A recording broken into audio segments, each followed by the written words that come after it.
So just pulling up to Rourke. This is one of our new builds that we are just finishing up.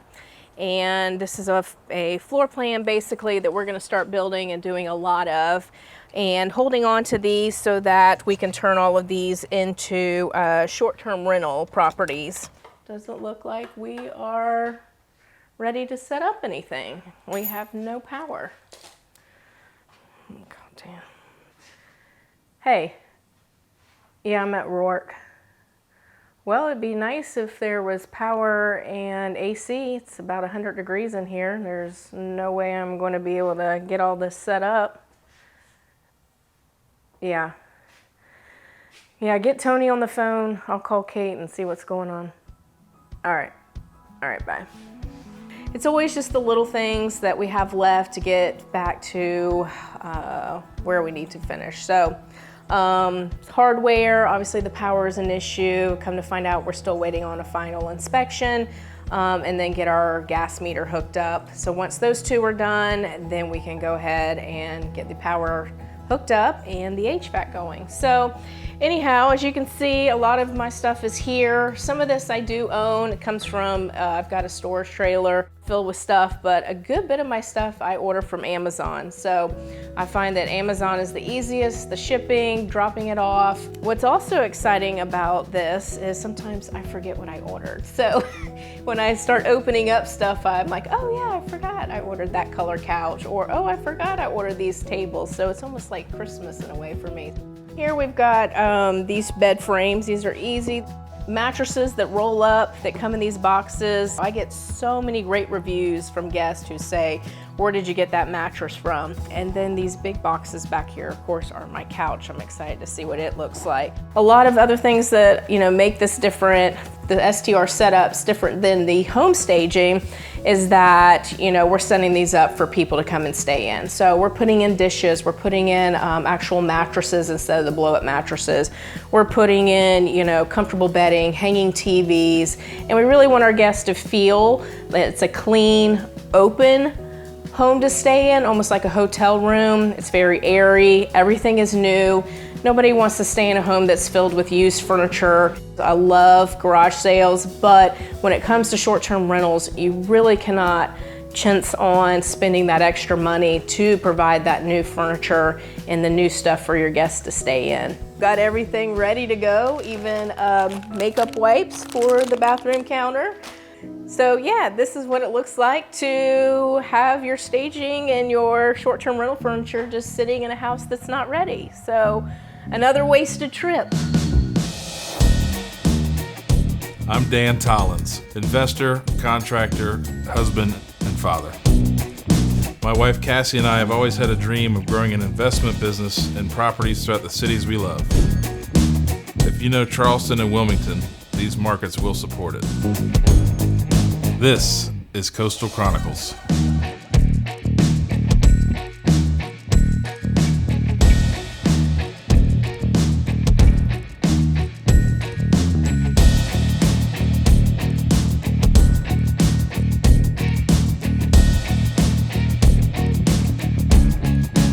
My method for staging is probably a little different than most stagers.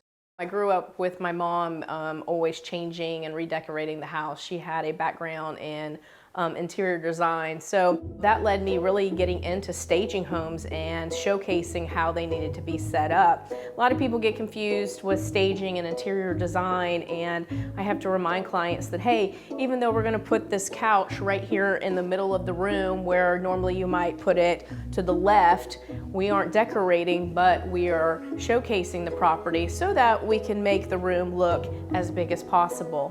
I think when somebody walks into a bedroom, that a bed is a huge, powerful statement. So I love setting them up and filling them with really as many pillows as I possibly can.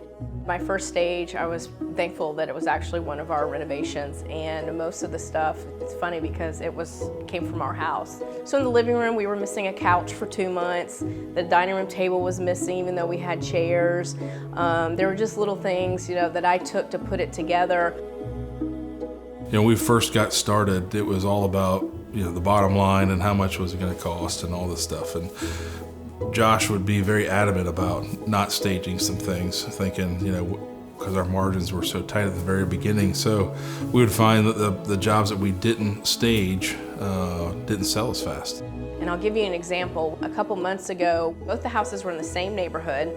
I didn't stage one and I staged the other. Both had the same amount of renovations done, both, a kitchen, a bathroom, floors, everything was done. The one that I staged actually sold within, I think, 3 hours of us listing it. The other property sat for almost 60 days. I ended up going in, staging it. It was under contract in 2 days. None of my lamps, for the most part, have cords on them. I think having cords showing your pictures, whether that be with your TVs or again your lamp showing, is very tacky. And then, ended it with the tray, with the coffee mug, and then just a little touch again that's something different. It's just throwing on some reading glasses that I feel really makes my stages stand out a little bit different. You only get one first impression, and her product that she puts out is phenomenal. And so as soon as we made the decision, hey, listen, she's going to stage every single one of them, it's just really streamlined the whole process.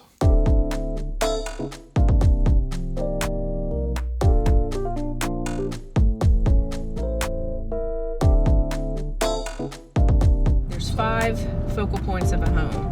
So obviously first impression, you want to pull up and you want to just have that wow factor. So you want to make sure the landscaping is done. Second of all, the living room. So usually you walk into the living room. So again, that's bouncing back to that first impression. So you always stage the living room. Kitchen is the third main focal point of the home. Most people spend a good bit of their time in the kitchen. So, if you've got a smaller kitchen, then you obviously don't want to overstage it because you want it to make it, feel bigger. You want to show off the counters because most of the time the counters are brand new, granite or quartz. The other 2 is the master bedroom and master bathroom.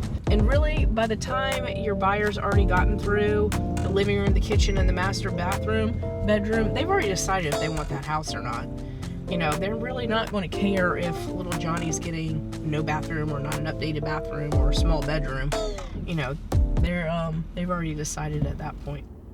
When I go into a property, I think the area is different. I think a property is different.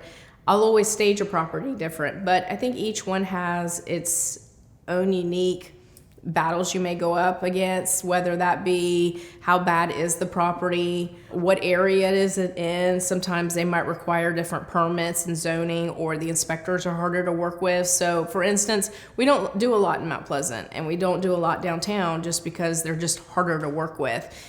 Just dealing with those 2 different areas might create a 2-month just even delay trying to get a permit.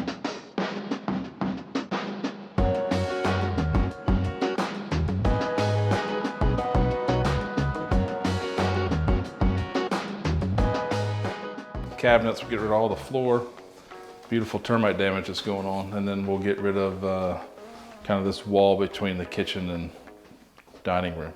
Part of us, working together is, I do the fix and flips and the real estate investing, but she's a big part of that, right? So she does all of the staging. She comes in the last 2 weeks of a job and goes through and gives the guys their punch list and says, hey, here's what I'm seeing is missing, or here's what I'd like to see done. It just makes it so easy because she knows where we're trying to get to.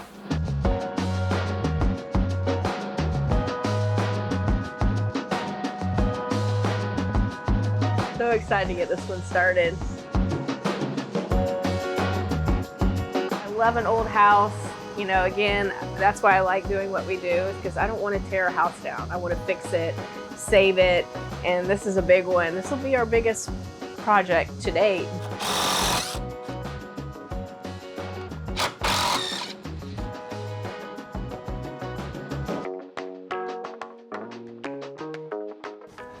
So this is cool. I don't know if you can catch this on your camera, but you see these wires? They've got this porcelain knobs that hold those wires, and it separates the neutral and the power. Exposed wires straight through. And that's just how they did it back in the day. And you know what? Like, these bones are still so good. Look at this. These walls are just ready to put sheetrock back up. Yeah. Outside of what we're moving, of course. Yeah, I was gonna say we're not gonna do a lot of some of the sheetrock. We're not gonna do, right? And all of the some of the hallways. Yeah, Cassie's vision is that we're leaving all this exposed, and so you're gonna be able to see all the original layers and textures and these, I mean, these tiles, those are very, very old. It's original. I don't know if I tell you this a lot, but this is what, not even because cameras, I'm being serious. I think what makes you a good realtor, this is what I think makes you a good realtor. You see good and bad product all the time, so you're able to articulate that to your customer. And just like, I think when people are buying something from someone who's educated in that industry, like, they feel more confident. Yeah. And they're probably, they're more confident to make a decision on buying a product from you as opposed to someone else. Is like, I don't know, I'll ask the builder. I don't know, I'll ask you, and you've got to answer, yeah, I've seen that plenty of times, this is why. Well, there's a lot of aspects to real estate. It's not just, hey, let me go take a test and know the laws and know how to write a contract. It's, there's so much that goes into it, like you said. That's kind of like what helped us out a lot on that house that we sold together in Alabama. Yes. The really small thing is that agent was blowing up. Right. You were able to like mentor her. Yeah. And teach her, like, listen, just relax. This is not what you think it is. Right. And we sold that house that day, which was amazing. Yeah, that was a good one. It was a great one. Cute. Yeah, exactly. When I look back at that, I'm like, these are the reasons people like you are successful, and I don't think it's because of luck. It's hard work, dedication, passion, and just putting yourself in a position to experience the good and bad and using that to continue to grow. How is staging going in? Well, I'm not doing as much staging, so I've been working on transitioning to now, doing the short-term rental properties. Now I'm staging it to want to invite people to stay in my home.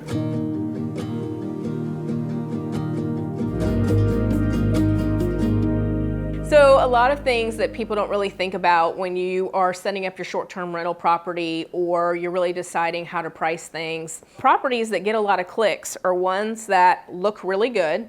They want to be airy, they want to look fresh, they want to have new furniture in it. People who are coming to rent a home don't want to see a property that has an old leather couch or an old china hutch or grandma's great crocheted blankets. Yes, you love those things, but guests don't want to have those things. They want to feel like it's an airy, fresh, clean home. I always use a lot of soft colors. Aloof gray is my favorite paint color. It's a soft gray. We put it in all of our flips. I put it in every single short-term rental property we have. It's just enough to give it a little color. I always do white curtains, no blinds, they get dusty. They're also for me, I worry about kids getting caught up in the cords and stuff, so I just get rid of blinds completely. Unless you need something on the door, then go with something like a bamboo shade. But as you can see throughout this property, again, all you have is grays, a lot of white, and then I've popped in a little color with my navy blue and my teal doors. I grabbed these off Amazon. These are less than 120 bucks. You can put them together easy, but you can see through them. So, normally you'd have, a dresser or a TV stand that has all these drawers and stuff. You're kind of just using wasted space, but when you have this airy furniture, it also makes the room look really, really big. So the same for the kitchen table. It's, you can see right through it. It makes the space look even bigger. And then just a small couch. Most of the time your short-term rental guests aren't here during the day. All they need it for is a place to stay at night, for the kids to pop on the couch, watch a movie while they're out in the backyard. You want to make the home as comforting, as light, as airy as you can. She handles all of the curb appeal and pictures and marketing and all of that stuff. And most times over the last 12 months, most of our properties have sold before we've gone to market. And that's just based on her social media presence and her following and people knowing, hey, when they put something up for sale, it's not going to be something you don't want to buy.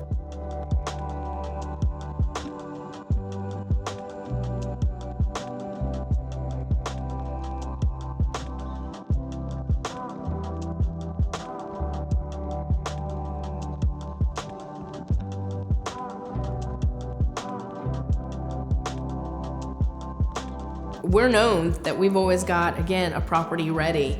And I think that a lot of agents, a lot of buyers know that. So every now and then we'll get that one agent who's like, let me in, let me get my client in. Unfortunately, their client can't see past the disaster zone, past all the construction dust, or the cabinet doors aren't on, just little small stuff. And then again, that reminds you, that's why staging is so important, because that's the type of clientele that you need to stage for. They say, hey, this is actually what it's gonna look like.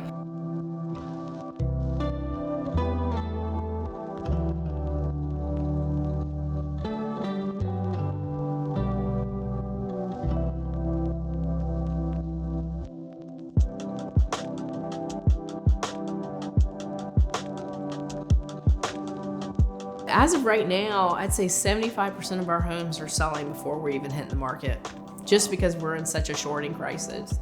Charleston right now alone, I think we finally are above 1,200 homes, and that's in the whole Tri-County area. We've still got 2,300 to go before we're back to normal.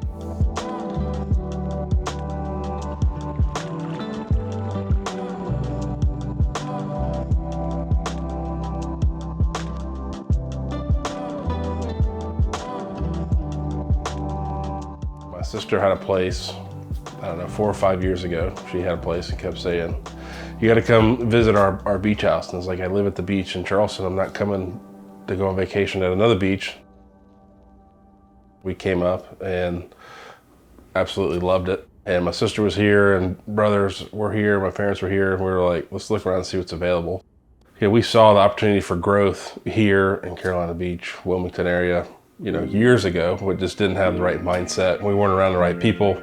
Got into flipping houses and doing that on a consistent basis. And then 3 years later, we had, some cash flow, had all the right connections, and it just kind of opened up a whole lot of other doors for us.